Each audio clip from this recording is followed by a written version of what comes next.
समय की बात है। एक गांव में श्याम नाम का एक लोहार रहा करता था। एक दिन में वह दूसरों का काम करता था और जो भी पैसे मिलते थे उनसे शराब खरीद कर पी लेता। एक रात श्याम शराब के नशे में अपने घर लौट रहा था। वह इतना नशे में था कि ठीक से चल भी नहीं पा रहा था। अचानक उसका पैर लड़खड़ाया और वह जमीन पर गिर पड़ा। जमीन पर कांच के टुकड़े पड़े थे, जिनमें से एक टुकड़ा उसके माथे में घुस गया।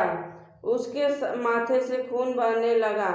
इसके बाद श्याम किसी तरह उठा और अपने घर की ओर चल दिया। अगले सुबह जब श्याम को होश आया तो वह वैद्य के पास गया और पट्टी करवाकर दवाई ली। वैद्य ने कहा, घाव गहरा होने के कारण इसे भरने में समय लगेगा। पूरा भर जाने के बाद भी इस घाव का निशान नहीं जाएगा। इसके बाद कई दिन बीत गए। अचानक श्याम के गांव में सूखा पड़ गया।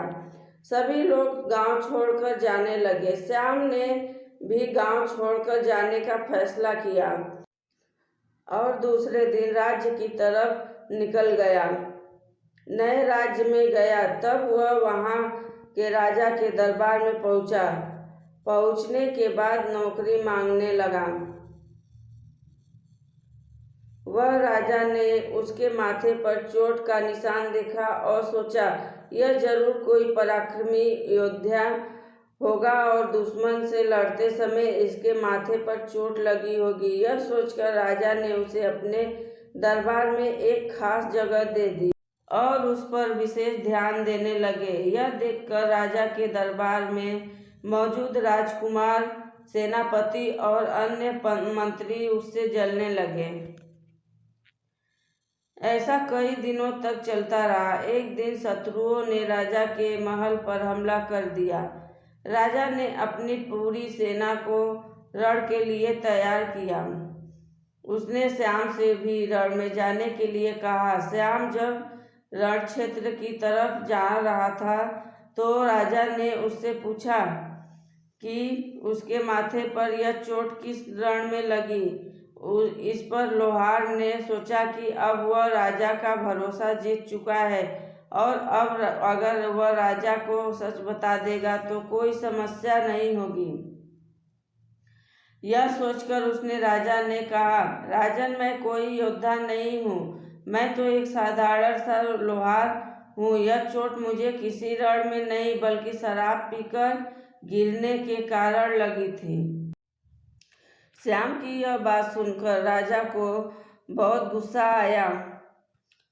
उसने कहा, तुमने मेरे विश्वास तोड़ा है और मुझे छल कर दरबार में इतना ऊंचा पद पाया है। निकल जाओ मेरे राज्य से। श्याम ने राजा से बहुत मिन्नतें की।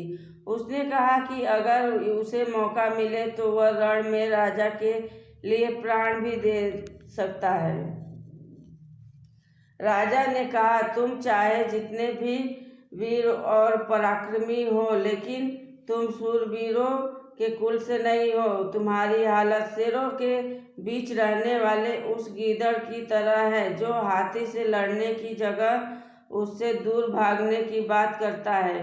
मैं तुम्हें जाने दे रहा हूँ, लेकिन अगर राजकुमार को तुम्हारा राज पता चल गया तो वो तुम्हें मार डालेंगे।